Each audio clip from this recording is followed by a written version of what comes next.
HPLC stands for High Performance Liquid Chromatography, but could equally well stand for High Pressure Liquid Chromatography. It is used for separating mixtures, either to analyse the mixture or to separate a required product from others in a reaction mixture. It can also be used to find the relative amounts of different components in a mixture. HPLC works on the same principle as paper chromatography, here shown speeded up. A liquid, called the mobile phase, moves past a solid, the stationary phase.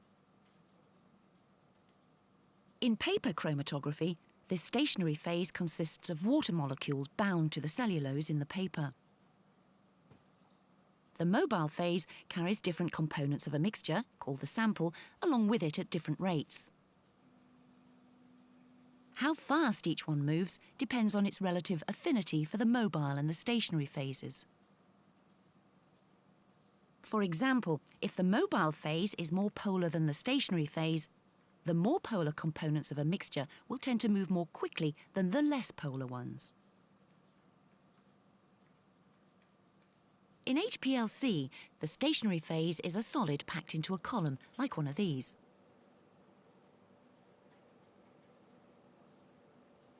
This particular column contains silica particles to which C8 hydrocarbons are attached, making the stationary phase non-polar.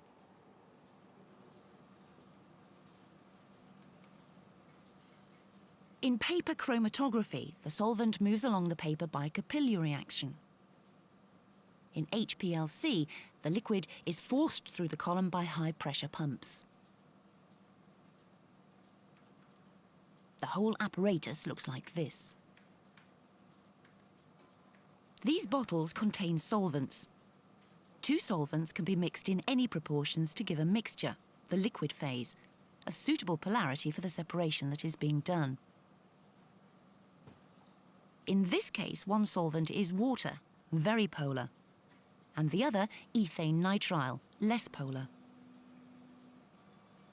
The operator can decide on a mixture with the correct polarity for the separation she is doing. These are the pumps.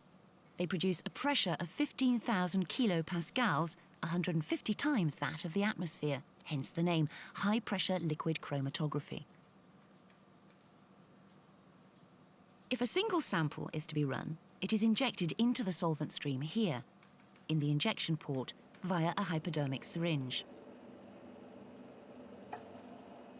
Alternatively, several samples can be run in succession by loading them into this auto-sampler, which will run them in order without any human intervention.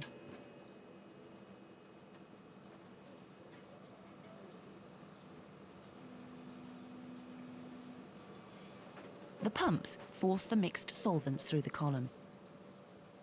The solvent emerging from the column and carrying the separated components of the mixture passes into the detector. Here, a beam of ultraviolet light shines through it. This light is set at a wavelength that is absorbed by all the components to be separated. When the detector reading drops, a component that is absorbing UV light is coming out of the column and passing through the detector. Many alternative types of detector are possible. This one measures refractive index. The time that each component takes to come off the column is called its retention time and can be used to help identify it.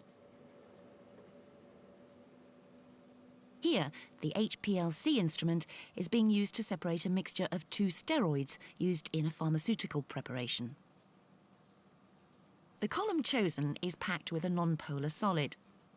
The tails of the molecules represent hydrocarbon chains C8H17. Having chosen the solvents, detector wavelength and flow rate, a single sample is run by injecting about 20 microliters into the injection port.